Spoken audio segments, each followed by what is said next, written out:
المجموعة الثانية بسرعة عشان الوقت. منتخب السويس يتعادل مع الرباط والأنوار 1-1، وطنطا يتعادل مع الترسانة 0-0، والمريخ يتعادل مع اسمنت السويس 0-0، وجاسكو يلقى هزيمة مفاجئة أمام القناة 0-1، وإحباط كبير للكابتن علاء ميهوب بعد هذه المباراة. والجندي يفوز على الشمس في مفاجأة كبيرة 1-0، والمصرية اتصالات يحقق فوزا ثمينا على الداخلية 2-0، والشرقية للدخان يزيد جراح زفتة ويهزمه 3-1، وأخيرا الشرقية والنصر في مباراة عليها لغط كثير 3 والنصر 1.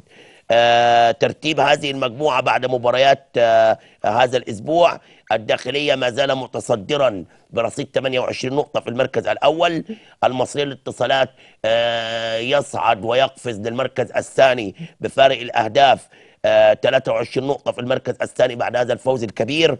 الترسانة في 23 نقطة في المركز الثالث. طنطا 22 نقطة في المركز الرابع، مربع ذهبي من نار. القناة 19 نقطة في المركز الخامس. منتخب السويس 18 نقطة في المركز السادس.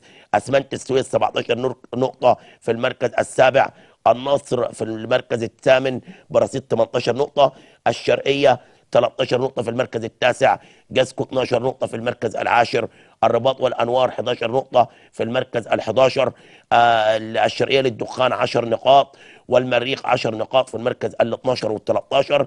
الشمس أيضا 10 نقاط في المركز ال14، والجندي 6 نقاط بعد الفوز على الشمس 1-0 في المركز ال15، وأخيرا زفتة بنقطة واحدة في المركز الأخير. يوم